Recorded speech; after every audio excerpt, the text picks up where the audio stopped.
Aku menyeruput bibir gelas berisi kopi hangat beraromakan kopi robusta. Semerbak begitu nikmat. Setelah aku seruput, aku lalu letakkan cangkir itu ke meja dengan hati-hati. Ini adalah salah satu cara untuk sedikit menenangkan rasa kalut yang baru beberapa menit ini bertengger di otakku. Pada pagi akhir pekan ini, aku berdiskusi dengan kedua temanku. Namanya Ahmad, Yogi. Kita bakal berangkat besok sore dari Cibubur dan akan pakai jalur alternatif untuk menuju ke rumah Pebuana. Kataku memulai diskusi. Perjalanan itu diperkirakan kurang lebih akan memakan waktu 3 sampai 5 jam. Aku bakal menyiapkan beberapa alat untuk mengusir serangan-serangan jin yang akan kita hadapi nanti. Dan aku akan menyarankan agar sebaiknya harus menghafal beberapa doa yang kita sudah sering amalkan beberapa tahun ini. Yogi manggut-manggut sambil mengisap sebatang rokok yang sudah kesekian kalinya. Ia membuang asapnya sembarangan, dan bagiku itu sangat menyebalkan. Berarti malam ini kita harus adain pengajian bareng di pondok dulu ya, Mad. Tanya Yogi yang disusul dengan anggukan pelan. Lebih baik ngaji di rumah saja. Ya minimal kita harus isi power dulu dan defense. Ya, dari doa-doa yang kita panjatkan saja, ujar Ahmad seperti itu. Tapi, apa kalian sanggup? Ucapku dengan suara yang terdengar parau. Karena merasa yakin. Kita memang sering melakukan penjelajahan ke lokasi-lokasi yang dianggap angker di masyarakat. Beberapa kali juga kita sering mendapatkan panggilan untuk melakukan ruqyah, pembersihan diri dari jin, dan membersihkan rumah ataupun gedung yang tentunya dilakukan bersama Ahmad dan Yogi. Pernah juga, waktu itu kami melakukan perjalanan ke pedalaman Subang, hanya untuk membuang banyak susuk dari wajah seorang wanita tua. Tidak diragukan lagi, mereka berdua memang jebolan pesantren ternama di tanah Sunda. Tentu saja, mereka sudah biasa melakukan hal-hal tersebut.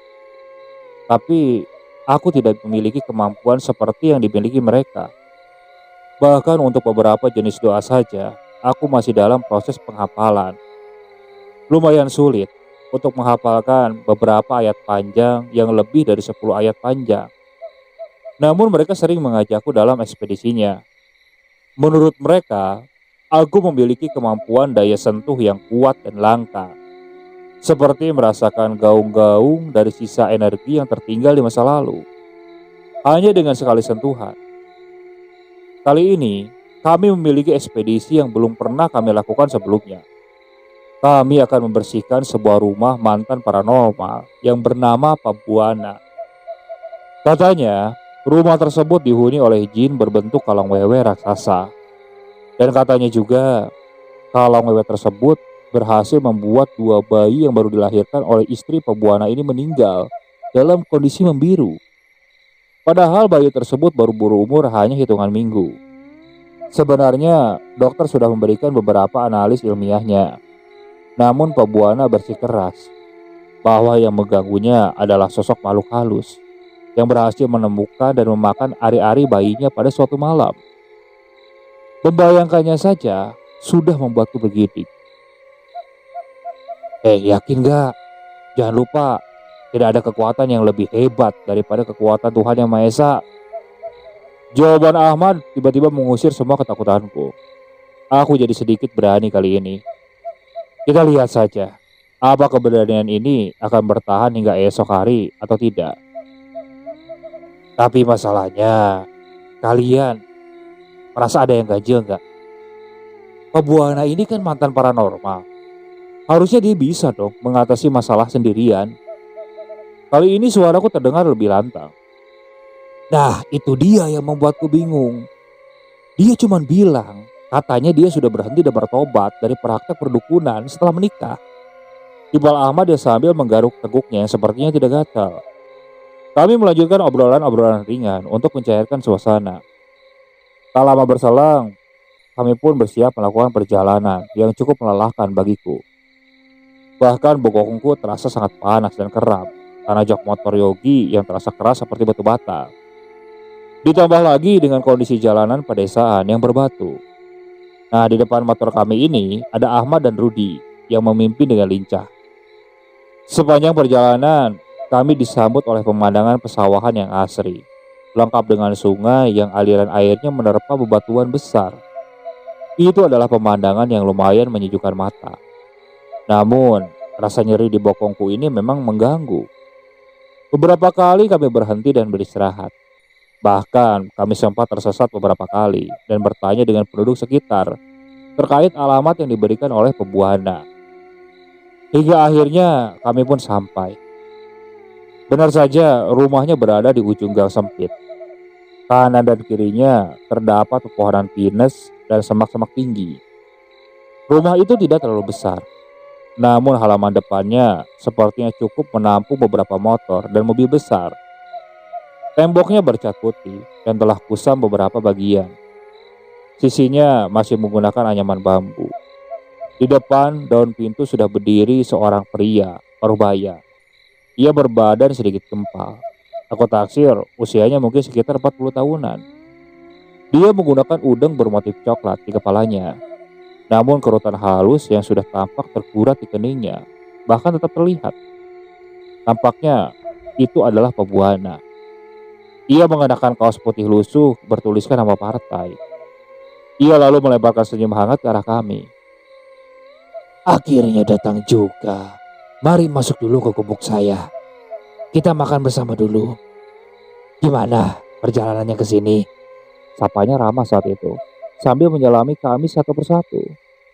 Kami membuka sepatu dan jaket yang kami kenakan, lalu masuk ke ruang depan yang lantainya masih bersemen dan hanya dilapisi oleh tikar lipat bambu. Tikar tersebut bahkan tidak menutupi semua bagian lantai.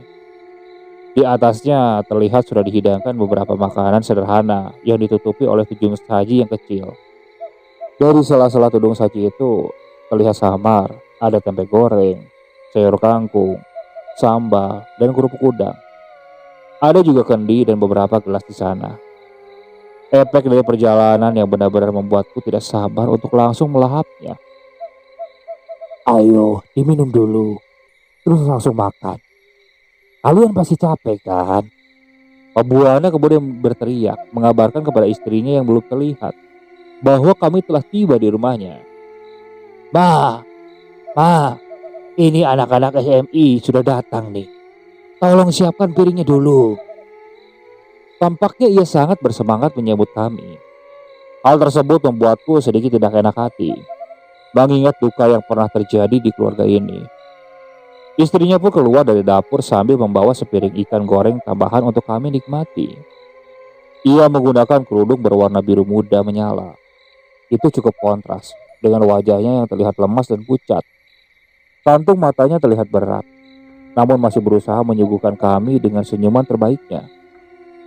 Kami berbincang-bincang sambil melahap makanan yang terlihat disajikan oleh pebuana dan istrinya. Terlihat jelas, pebuana sudah tidak sabar dengan hal yang akan kami lakukan. Jujur saja, saya ini kaget melihat kalian yang masih sangat muda-muda. Paling tua, kalian umur berapa? Aku, Ahmad, dan Rudi kompak menuju ke arah Yogi yang membuatnya langsung berhenti mengunyah makanan yang penuh di mulutnya. Saya, Pak, umur saya 29 tahun, Pak. Walah, jadi yang lain juga masih berumur 20 tahunan, tanya Pak Ahmad. Kami pun mengangguk serentak. Bukan sebuah hal baru ketika kami dihadapkan dengan orang yang tidak percaya bahwa kami masih muda dalam menjalankan hal-hal mistis. Satu halnya adalah pebuana ini. Dia lalu membuang napas panjang dan mulai pembicaraan serius. Baiklah, jadi gini. Sepertinya saya jelaskan. Saya sudah tidak kuat dan tidak mampu menampung kekuatan jahat yang menyerang keluarga saya, termasuk istri saya. 2 kali kami kehilangan buah hati kami yang masih merah, buka pebuana sembari melirik ke arah istrinya. Yang satunya sudah lahir, bayi perempuan, cantik dan wajahnya mirip dengan mamahnya. Namun pada usia yang baru 2 minggu lebih 3 hari, ia Pembuana lalu menghentikan penjelasannya. Dia berusaha menegarkan dirinya. Aku yang tadinya sibuk mengunyah jadi kehilangan selera makan. Aku merasakan betul aura kesedihan dari pembuana dan istrinya. Dan yang satu lagi hilang secara gaib pada umur kehamilan istri saya yang beranjak ke 8 bulan. Tiba-tiba pagi hari kami dikejutkan dengan perut istri saya yang tiba-tiba mengempes. Dan ketika kami cek ke dokter, ternyata sudah tidak ada apa-apa lagi di sana. Seperti selama ini memang tak ada nyawa di dalamnya. Peran pembuana yang membuatku sentak kaget. Begitu pula ketika aku melihat ekspresi Ahmad, Yogi, dan Rudi. Ambil anggur, Pak, tanya Rudi agak ragu. Nada bicaranya benar-benar rendah sehingga hampir tak terdengar. Kata dokter seperti itu, tapi mereka tidak bisa menjelaskan secara detail karena umur kandungannya yang sudah tua dan hanya menunggu waktu. Pada umur kandungan yang ke-5 bulan, kami sempat melakukan cek USG dan dokter mengatakan bahwa jenis kelaminnya laki-laki. Kali ini sang istri yang berusaha, ia sedikit terisak saat itu, namun tetap berusaha tegar. Ada keheningan yang cukup lama di sini. Lalu Yogi membuka suara. Mohon maaf sebelumnya, sejauh yang saya ketahui, kemungkinan ini ulah jin suruhan untuk mencuri janin dari rahim ibu. Ada seseorang yang menyuruhnya dan meminta seorang dukun tersebut untuk memiliki anak dengan cara yang sesat. Atau mungkin ada seseorang yang ingin mengusik kebahagiaan rumah tangga ibu ataupun bapak, kata Yogi. Kalau boleh saya baca pesan bapak dulunya mantan dukun ya? Tanya Rudi yang secara tiba-tiba dengan pertanyaan yang sebenarnya tidak sopan.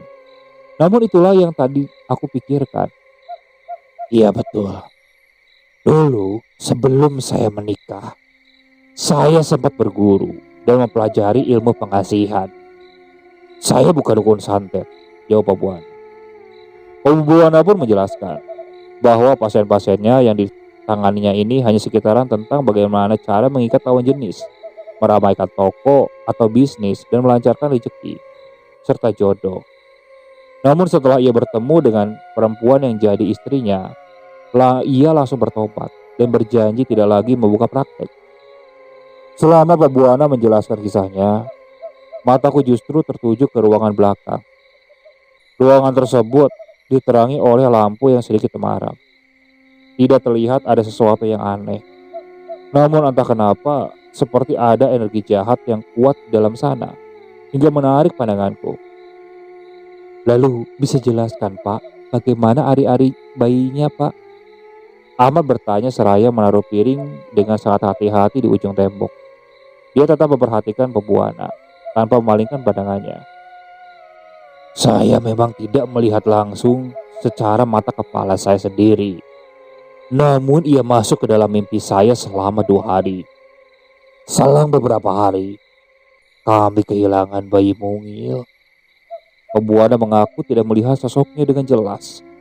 Namun ia menjelaskan bahwa wajah sosok tersebut ditutupi oleh rambut kusut seperti semak belukar. Ia memiliki dada yang panjang, besar, hingga sampai menjuntai, hampir menyentuh kakinya. Saat itu Pabuana hendak berbaring. Ia seperti merasa tidak bisa bergerak sama sekali. Dan sosok itu melayang di langit-langit atap dan terus memperhatikannya selama beberapa menit. Lalu sosok itu bergerak ke arah pintu depan. Ia melayang mengintari di atas ari-ari bayi yang dikubur dan diberi sedikit pencahayaan kecil. Sampai akhirnya Pabuana pun bangun. Rudi menggeserkan tubuhnya ke Yogi. Ia sepertinya bergidik karena duduk tepat membelakangi pintu masuk rumah ini. Istrinya yang sebelumnya hanya diam pun lalu bercerita bahwa ia mengaku pernah melihat ular seperti kobra pada usia kandungannya masih 3 bulan. Ular itu selama 2 minggu terus hadir di depan pintu masuknya ini. Padahal setiap hari istri Pabuana ini selalu menaburkan garam. Namun ular itu tidak pernah masuk. hanya berdiam saja, seperti hendak mematuk saya, ujar istri Pak Buana seraya jemarinya yang kokoh mencengkram gagam teko yang berisikan teh panas. Ia lalu menuangkan isinya ke dalam gelas kami secara bergantian. Diminum dulu biar gak seret. Terus kalian jelaskan secara bergantian. Bantuan apa yang bisa kalian berikan dan apa saja yang harus dilakukan, ujar istri Pak Buana. Ibu, maaf, hal lancang. Boleh saya memegang perut ibu? Entah kenapa terbesit di pikiranku ingin sekali memegang perutnya. Mungkin ada sedikit petunjuk di sana, pikirku seperti itu. Si ibu dengan sedikit kaku mencodongkan perutnya ke depan ke arahku dan membiarkan aku memegang sedikit perutnya. Aku menempelkan telapak tangan ke perutnya yang terasa hangat dan aku pun segera melepaskannya. Ibu hamil lagi? Aku merasa lemas di sekujur tubuh. Ia menunduk sedih sambil mengusap perutnya. Baru 1 bulan. Saya tak ingin kehilangan laki yang satu ini. Bertahun-tahun kami berharap memiliki momongan. Tolong kami, nak. Dan si ibu menggunakan wajahnya ke lengan gempal Pembuana. Gangguan mistis sudah mulai menghantui kami kembali. Seolah-olah mereka tahu bahwa istri saya ini sedang mengandung lagi. Terkadang hadir di atas pukul 9 malam atau jam 2 dini hari. Beberapa hari lalu, istri saya seperti kesurupan, tertawa sendiri atau menangis sambil menunjuk ke arah halaman depan. Namun ia tidak pernah menyadari hal tersebut. Ia seperti dibawa pengaruh sesuatu yang jahat. Saya tidak ingin terjadi apapun dengan istri saya ataupun calon anak kami. Pak Buana yang terlihat tegar dengan senyum yang selalu tersungging di wajahnya, kini terlihat lunglai dengan mata yang berkaca-kaca menahan air mata yang sebentar lagi jatuh ke pipinya. Aku tak bisa lagi mengendung aura kesedihan yang ada di ruangan ini. Semua terdiam dan saling bertatapan satu sama lain. Kami berusaha semampu kami, Pak, Bu, ujar Ahmad yang sedikit serak. Namun makin terdengar lebih nyaring. Namun percayalah, bukan kami yang akan membantu Bapak ataupun Ibu, tapi kuasa Tuhan. Tidak ada sesuatu yang terjadi jika bukan karena ridhonya. Jadi gantungkanlah harapan kepadanya. Sementara kami akan berikhtiar untuk Bapak dan Ibu bantu dengan doa. Malam ini kami akan melaksanakan tugas kami. Aku tahu ini akan jadi malam yang sangat panjang dan melelahkan. Namun tidak pernah aku segairah ini karena tujuannya membantu suami istri yang sangat merindukan keturunan dan sedang dikelilingi oleh energi jahat di sekitarnya. Dan setelah itu kita lanjutkan dengan berbincang-bincang saja. Selesai berbincang-bincang, Pak Buana lalu menjelaskan tiap ruangan yang ada di rumah tersebut. Dan setelah itu bilang, kalian benar tidak apa-apa ditinggal. Mungkin itu sudah pertanyaan yang lebih dari 3 kali keluar dari mulut Pak Buana. Gak apa-apa Pak, santai aja. Insya Allah besok saat Pak Buana dan Ibu sudah ada di rumah, semuanya sudah aman ya. Ahmad membalas dengan senyuman dan berusaha tetap tenang. Ya sudah, kalau gitu saya pamit. Saya akan menginap di rumah saudara saya. Assalamualaikum. Pak Buana pun lalu melenggang keluar pintu dan menaiki motornya yang sudah terlihat ringkih ketika suami istri itu menaikinya. Entah kenapa, Pak Buana lebih memilih untuk bermalam di tempat saudaranya yang terletak di desa lain yang berjarak sekitar 1 jam dari sini. Katanya, istrinya takut terjadi sesuatu ketika nanti malam kita sedang melakukan pengusiran. Jadi, kita mulai dari mana? Rudi mulai bertanya saat itu. Kita sholat maghrib dulu berjamaah, tepat di ruang tengah. Dan kita mengaji bersama. Baca surat Al-Baqarah sampai waktu isya tiba. Lebih baik ambil wudhu dulu aja. Paling sekitar 10 menitan lagi, azan sudah berkumandang. Yogi menjawab dengan percaya diri. Dan hanya dengan mendengar nada bicaranya saja, sudah membuat rasa takutku ini sedikit luntur. Sepertinya, aku harus belajar lagi untuk bisa mempunyai keberanian seperti dia. Ya udah, aku ambil wudhu duluan kalau gitu. Aku berdiri dari situ dan melangkahkan kaki ke ruang belakang, tepatnya ke arah kamar mandi yang tadi ditunjukkan oleh pembuana. Rumah ini sebenarnya cukup luas untuk keluarga kecil yang hanya tinggal berdua saja. Namun beberapa benda yang diletakkan sembarangan membuat rumah ini terlihat sempit dan lumayan sesak. Aku melewati sebuah ruangan seperti gudang kecil dengan kalender tua yang menempel di pintunya yang tertutup, dan ada gembok kecil yang berkarat di sana yang menandakan ruangan itu memang tidak boleh dimasuki. Namun entah kenapa aku merasa ada sesuatu di dalam sana yang membuatku harus masuk ke sana. Memang dasar, rasa keinginan tahuku ini sangat tinggi dan tidak dapat terbendung. Aku lalu memegang kenop pintu tersebut dan coba merasakan sesuatu. Tidak terasa apapun, selain rasa dingin yang kini menjalar hingga pergelangan tanganku. Aku segera melepaskan tanganku dari sana dan makin merasakan keanehan yang aku tidak tahu apa itu. Aku menoleh ke kiri, ke arah tempat di mana Ahmad, Yogi, dan Rudi sedang berbincang pelan, memastikan mereka tidak akan melihat apa yang aku lakukan selanjutnya. Aku lalu menarik napas panjang dan membuangnya. Kemudian menempelkan telingaku secara perlahan ke daun pintu yang berwarna krem dengan noda-noda hitam di sekujurnya. Tak ada yang terdengar. Baiklah, sepertinya aku harus lebih konsentrasi. Aku memejamkan mata dan membiarkan intuisiku bermain. Selama sekitar beberapa menit, aku menyerah. Tak ada apa-apa di sana. Mungkin hanya perasaanku saja yang berlebihan akibat rasa gugup untuk menghadapi masalah ini. Aku menarik badan dan kembali melanjutkan langkahku ke pintu kamar mandi. Ketika kemudian, aku merasa seperti ada suara hembusan napas perempuan. Terdengar lirih, hingga membuat bulu kuduku ini berdiri. Batinku tepat sekali. Memang ada sesuatu di sana, di rumah ini. Dan suara itu menghilang dalam beberapa detik. Dan saat ini, hanya ajan yang mulai berkumandang dari kejauhan. Lah, ya. Belum wudhu dari tadi. Rudi tiba-tiba datang dan mengerutkan dahinya dan memandangiku aneh. Melihatku berdiri tegak di depan pintu kamar mandi dengan wajah tegang. Iya Rud, ini mau wudhu.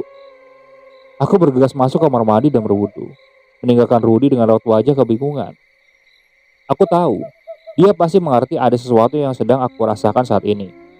Namun kami sama-sama tahu bahwa belum waktunya untuk membahasnya. Kami harus melaksanakan sholat agar kami sama-sama tenang dan sama-sama kuat.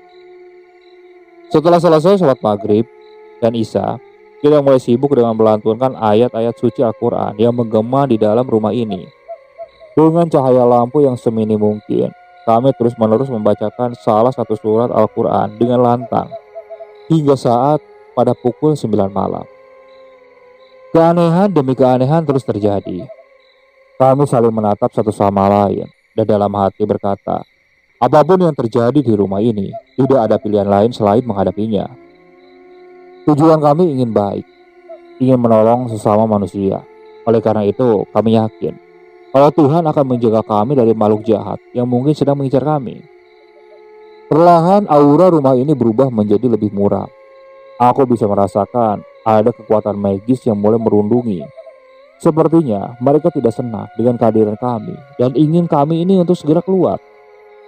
Tapi tak ada satupun dari kami yang gentar dan mengekatkan kaki dari rumah ini. Aku membati dalam hati, kalau cuma gangguan begini, tidak ada pengaruhnya. Tiba-tiba, beberapa lama aku mendengar ada suara benda yang berjatuhan dan mengejutkan kami.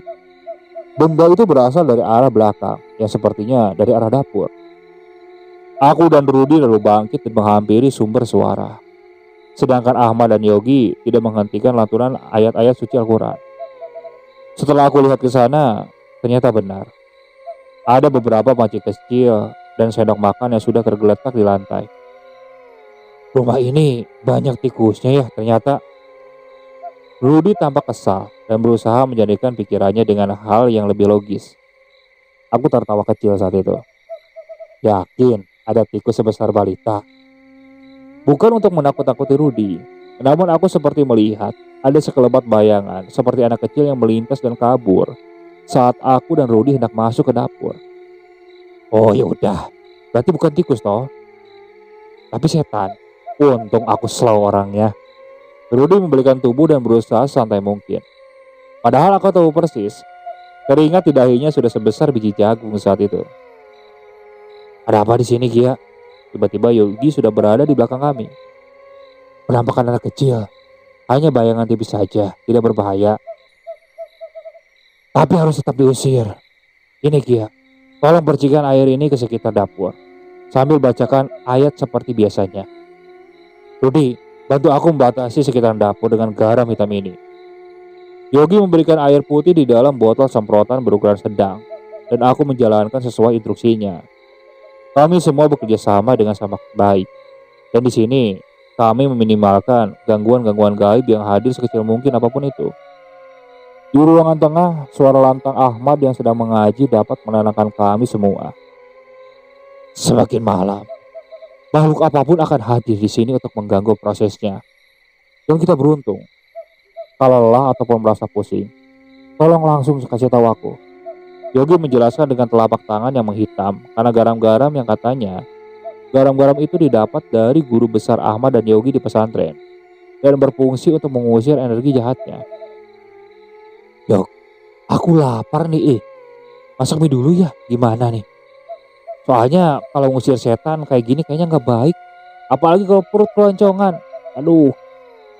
Kita inget kan, tadi makan cuma tadi siang doang pas sampai. Rudy sekarang menggeretak lemari kecil yang ada di depannya. Sehabis tadi dia membatasinya dengan garam. Dan dia menemukan beberapa bungkus mie instan. Ide bagus tuh, Rud. Aku yang masakin. Ya kalian lanjutin aja dulu. Aku lalu meletakkan botol air tadi dekat lemari piring. Kemudian mencuci panci kecil yang jatuh tadi. Serta mengisinya dengan air mentah dan menyalakan kompor. Tepat pukul 11 malam, udara semakin dingin. Tidak ada penerangan apapun kecuali lilin yang ada di hadapan kami masing-masing. Perut yang tadi sudah terisi lumayan memberikan kami sedikit energi lebih untuk melanjutkan ritual pengusiran. Kali ini, kami berempat sudah berpencar, kecuali aku dan Rudy. Ahmad dan Yogi sudah melakukan pembacaan ayat pengusir jin di masing-masing ruangan. Ahmad masih bertahan di ruangan tengah, dan Yogi di kamar Pak Buana dan istrinya. Aku dan Rudy di perbatasan menuju ruang belakang di dekat dengan dapur dan kamar mandi. Kami semua diserang oleh keheningan. Tak ada yang bersuara dan terdengar kecuali lantunan ayat suci Al-Quran khusus pengusiran jin. Aku memang tidak hafal dengan ayat-ayat yang dibacakan oleh mereka. Begitupun dengan Rudy. Tapi aku salut dengan kegigihan dan berusaha berkonsentrasi. Meskipun dengan rasa takut yang terasa jelas. Ia terus berkomat kamit sambil membaca buku catatan kecil. Sambil membaca ayat tersebut berulang-ulang. Aku memejamkan mata dan mengedipkannya berkali-kali. Yang terlihat hanya suasana hitam pekat rumah itu dengan sedikit pencahayaan lilin kecil di depan kami. Ketika aku menajamkan pendengaranku, aku mendengar kembali hembusan napas wanita itu. Yang sama seperti waktu maghrib tadi ketika aku akan pergi berwudu. Aku membuka mataku dan melihat sesuatu yang berkelebat berdiri tepat di depan pintu gudang yang tadi aku masuki. Rud, ada sesuatu di kamar itu, Rud. Aku bilang ke Rudy dan langsung menuju ke arah pintu yang aku maksud. Serius, Kia? Kamu lihat apa? Jawab Rudy yang seakan berbisik ke arahku. Bak, bak, bak, bak, bak. Bak. Astagfirullah, apaan itu? Sontak saja, aku dan Rudy berdiri dan segera berlari menghampiri suara riuh dari barang-barang tersebut. Sepertinya banyak barang-barang yang berjatuhan di dalam ruangan itu yang tidak terlalu jauh dari tempat kami duduk. Disusul oleh Ahmad dan Yogi dari belakang. Dalam kegelapan, kami semua saling memandangi pintu itu dan Yogi memegangi kenop pintu itu terlebih dahulu. Padahal yang paling dulu ke depan pintu adalah aku dan Rudy. Namun kami berdua tidak mempunyai keberanian sebesar itu untuk menyentuh pintu tersebut. Pintu ini dikunci. Bagaimana kita bisa bukanya? Yogi mengguncang-guncang gembok kecil yang berkarat itu, berharap bisa rapuh dan terbuka. Sesuatu yang dikunci, jangan dibuka. Pasti ada alasannya kenapa pintu ini dikunci, Yogi. Sebaiknya jangan dibuka. Fokus saja kita hanya membersihkan rumah ini dari gangguan jin kafir. Jadi, yang ini di luar ranah kita. Belum selesai Ahmad berbicara, namun sesuatu di dalam ruangan ini mulai mengamuk. Ahmad kembali membacakan ayat-ayat pengusiran jin dan suara itu makin riuh dan kemudian lama-kelamaan menjadi hening. Gak bisa, Ahmad. Pintu ini harus dibuka. Siapa tahu sumber gangguannya letaknya berada di sini. Yogi bersikeras membuka pintu itu. Rudi, bantu aku mendobrak pintu ini. Aku berdiri mematung. Ahmad, Yogi, dan Rudi lalu sibuk membuka pintu ruangan aneh itu dengan paksaan dan dobrakan. Namun saat ini ada sesuatu di luar, tepat di depan pintu rumah tersebut. Badannya lebih besar dari ukuran pintu dan jendela yang berdempetan. Kehadirannya menutupi cahaya bulan yang tadinya masuk melalui lubang pintu dan jendela yang dibiarkan terbuka sedikit oleh Ahmad. Ia tidak bisa masuk. Sepertinya sesuatu menghalanginya. Garam hitam yang ditaburkan di sekeliling depan rumah ini membuat makhluk-makhluk jahat tidak dapat masuk ke dalam selagi kita melakukan ritual pengusiran. Dan sepertinya itu membuatnya murka. Terlihat dari matanya yang berwarna merah dan besar. Rambutnya yang panjang dan berantakan seperti sapu injuk yang sudah lama tidak dipakai. Makhluk itu menggunakan kain transparan seperti kelambu tidur dan membiarkan dada panjangnya ini menjuntai hingga ke kakinya yang memang tidak menapak ke tanah. Dadanya ini dipenuhi dengan cairan kental berwarna merah seperti darah yang mengalir dari sela-sela bibirnya. Ia menyeringai dan menyadari kehadirannya disadari oleh mataku. Sosok itu menyambutnya dengan gigi bergigi yang tajam dan besar di kanan dan kirinya, sehingga berhasil membuat kakiku lemas dan jatuh terduduk. Ya kenapa Gia? Rudi langsung menompangku. Aku tidak menjawab apapun, namun menunjuk ke arah makhluk menyeraman itu yang masih berdiri di sana. Ahmad dan Yogi lalu menghentikan pendobrakan pintu tersebut. Mereka segera menghampiri makhluk itu, lalu menyerangnya dengan ayat-ayat Al-Quran, serta melemparkan garam hitam dan melakukan beberapa gerakan tenaga dalam yang mereka kuasai selama ini. Makhluk itu seperti terbakar. Aku bisa melihat kepulan asap dari bayangan makhluk jelek tersebut saat ia berkelit-kelit diserang oleh Ahmad dan Yogi. Dan kemudian sosok itu menghilang. Aku masih terduduk lemas. Rudi dengan sigap memberikan segelas air putih untukku dan aku langsung meneguknya dengan pelan. Aku gak bisa lihat makhluknya dengan jelas Gia. Tapi tadi aku benar-benar merasakan ada sesuatu di sana. Ahmad menghampiriku dan menyalakan lampu tengah. Kali ini suasana lebih terang, namun tidak lebih baik. Karena kita semua saat itu masih terduduk tepat di depan ruangan misterius yang pintunya masih belum terbuka. Aku juga tidak melihat apapun sama sekali saat melemparkan garam hitam ke depan pintu. Namun aku memang melihat bayangan tipis sekelebat di sana. Aku langsung refleks saja ke depan pas dia menuju ke arah pintu. Emang apa yang dia lihat kali ini? Yogi menatap ke arahku dengan seksama. Aku tidak langsung menjawab. Ada keheningan beberapa saat. Hingga pada akhirnya Rudi membuka suara. Mungkin dia belum sanggup ngomong Yog. Bukan aku gak sopan memutus obrolan kalian. Tapi ini sepertinya penting. Aku menemukan ini dekat galon air minum. Rudi menunjukkan botol kaca yang berisikan sesuatu yang kristal bening. Seperti cairan yang mengeras. Manik gajah. Ini benda pengasihan. Ngapain ada benda seperti ini di sini? Sini, biar aku yang nyimpan. Yogi mengambil botol kecil itu dari tangan Rudi dan menggantungnya di dalam kantong celananya. Apa kalau Wewe itu gak akan hadir lagi ke sini? Aku mulai buka suara. Atas izin Allah gak akan dia balik lagi ke sini. Dia menyeramkan banget. Apa mungkin makhluk itu bisa membunuh manusia kecil yang gak berdosa? Aku tak bisa menahan air mata. Aku terlalu lemah untuk membayangkan hal-hal jahat yang terjadi di keluarga Pebuana. Hanya karena kehadiran makhluk astral. Gak akan bisa. Kalau gak ada yang nyuruh, jin tidak akan bisa membunuh manusia. Jika mereka tidak mempunyai perjanjian dengan manusia, maka tidak akan bisa. Karena itulah ada yang disebut dengan sihir, teluh, dan santet.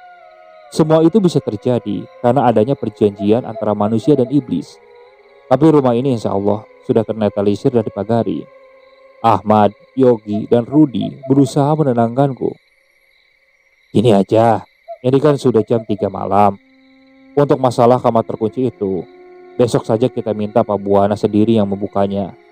Yang penting, kita sudah menyelesaikan tugas kita malam ini. Aku, Ahmad, dan Rudi sepertinya akan lanjut mengaji sampai subuh untuk memastikan kalau rumah ini sudah benar-benar aman. Kamu tidur duluan saja di ruangan tengah. Kamu ambil bantal dan selimut di kamar Pak Buana. Aku mengangguk pelan menuruti perkataan Yogi dan berusaha berdiri mengangkat kakiku. Aura di rumah ini sudah lumayan berbeda dari sebelumnya, meski masih terasa ada yang mengganjal.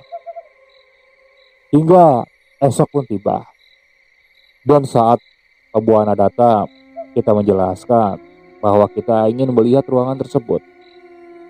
Pak Buana lalu bilang, ini adalah ruangan tempat saya menaruh koleksi barang-barang antik dan beberapa cindera mata yang saya dapat dari beberapa daerah. Dan beberapa lagi itu kenangan dari guru saya dulu. Pak Buana lalu membuka pintu kamar yang dari malam tadi kita paksa untuk buka. Ruangan itu sempit. Mungkin hanya cukup untuk 2 orang dewasa yang masuk ke sana. Dindingnya ditempeli oleh berbagai lukisan menyeramkan. Ada lukisan perempuan tua menggunakan konde dengan tatapan yang menggangguku. Beberapa hiasan aneh dengan tulisan Arab gundul dan keris-keris yang menggantung di setiap sudutnya. Ruangan itu rapi sekali dengan semua barang yang tertata sedemikian rupa dan wangi bunganya semerbak seperti tak ada yang terjadi dan terjatuh saat di sana tadi malam. Sebaiknya Pak, barang-barang ini dibuang Pak. Pak Buana langsung terbelalak kaget mendengar ucapan Yogi. Tampak dia tersenyum simpul. Tidak mungkin nak, barang-barang ini berharga dan tidak bernilai, kata Pak Buana. Rudi pun memberikan sanggahan. Lebih berharga barang ini atau keselamatan jiwa istri dan calon anak Bapak. Bapak tahu nggak? Pas semalam kita mengaji di ruangan ini, seolah-olah ada yang mengamuk-ngamuk, Pak. Dan semua barang dilempar-lempar. Bisa bayangin gak, Pak? Betapa berbahayanya barang-barang ini? Kata Rudi saat itu dengan tegas. Ia terlihat sedikit emosi di sana. Senyum di wajah Pak Buana langsung menghilang. Jadi, barang-barang ini sering Pak Buana mandikan dan minyaki. Tanya Yogi sambil memegang keris panjang dengan sarung kayu aneh yang berbentuk kepala ular. Tidak juga. Hanya pada malam satu suro saja, jawab Pak Buana yang terlihat ragu. Baik, kalau Bapak tidak berniat untuk membuang barang-barang ini, kami hanya menyarankan saja, lebih baik dibuang. Karena ini sama saja Bapak mengundang makhluk-makhluk jahat untuk masuk lagi ke rumah ini. Dan keluarga Bapak loh. Apalagi Bapak minyaki dan kasih kopi, rokok. Ibaratnya Bapak memberikan makan dan ruangan yang nyaman untuk mereka. Bagaimana? Bapak memang gak mau mereka pergi. Mereka ini benar-benar nyaman loh Pak kalau Bapak memeliharanya seperti ini. Kali ini Ahmad berhasil membuat Pak Buana sedikit berpikir dan terdiam selama beberapa menit. Dan ini Pak, ini barang yang kami temukan di dapur. Benda ini jangan sampai diletakkan di sembarang tempat Pak. Benda pengasihan ini lebih baik jangan dipakai lagi Pak. Lebih baik dibuang. Tutur Yogi mengeluarkan sesuatu dari kantong celana jinnya, lalu memberikan kepada Pak Buana. Kami sudah berhasil melakukan pengusiran tadi malam. Seperti tadi yang saya katakan, insya Allah makhluk-makhluk jahat akan bertahan di luar halaman. Asal ibu dan bapak rajin membaca penggalan ayat-ayat suci Al-Quran yang sudah saya tulis tadi di kertas. Diamalkan setelah selesai sholat Pak. Insya Allah aman. Semua ini karena izin dari Allah. Dan ialah sebaik-baiknya pelindung. Jadi saran saya, janganlah ya Bu untuk terus berdoa dan meminta kepada Allah. Jelas Ahmad memberikan penjelasan. Kami semua saat itu akan pulang pagi hari. Kami berkumpul di halaman depan bersama Pak Buana dan istrinya. Kita semua bersalaman-salaman. Pak Buana dan istrinya tak henti-henti mengucapkan terima kasih atas bantuan kami dan meminta maaf karena tidak bisa membayar jasa kami. Selain itu, kami memang tidak pernah mematok biaya untuk membantu orang-orang dengan gangguan mistis. Sebelum pergi, kemana saya harus membuang barang-barang itu? Mendengar ucapan Pak Buana membuat senyum kami merekah. Ia akhirnya bisa dengan bijaksana mendengarkan saran kami, ya walaupun usia kami masih jauh di bawahnya. Alhamdulillah Pak, gampang. Bisa dibuang ke sungai dengan membaca beberapa ayat-ayat suci pendek sambil melemparkan ke sungai yang airnya mengalir deras. Yogi bersemangat menjawab saat itu. Mau kita temenin untuk bersih-bersih benda itu, Pak? Pak Buana mengangguk dan menyambutnya dengan bergegas mengambil beberapa bungkus karung saat itu. Ahmad dan Yogi dan Rudi pun masuk kembali ke dalam rumah. Mereka sibuk membantu memasukkan benda-benda tersebut ke dalam karung. Akhirnya, selama ini, Ibu susah sekali membujuk Bapak membuang barang-barang itu. Terima kasih ya, Nak. Istri Pak Buana menggenggam erat tanganku. Sama-sama, Bu. Kami juga senang bisa membantu. Semoga dede bayinya baik-baik aja ya, Bu. Aku membalas dengan senyuman hangat. Aku juga merasa bersyukur karena kami masih diberikan kesempatan untuk menolong sesama manusia yang tengah dirundung awan gelap. Oke, sekian untuk cerita kali ini. Saya mohon maaf apabila masih banyak kekurangan dalam pembawaan ceritanya. Kritik dan sarannya silakan kalian bisa cantumkan di kolom komentar. Tak lupa saya juga ucapkan terima kasih kepada narasumber yang sudah membagikan kisahnya, termasuk para penonton yang sudah mampir dan mendengarkan cerita dari channel Rentera Keramat ini. Semoga kalian selalu diberikan kesehatan, dilancarkan rezekinya, dan dijauhkan dari musibah. Terus ikuti cerita yang dibawakan oleh channel Rentera Keramat ini. Assalamualaikum warahmatullahi wabarakatuh.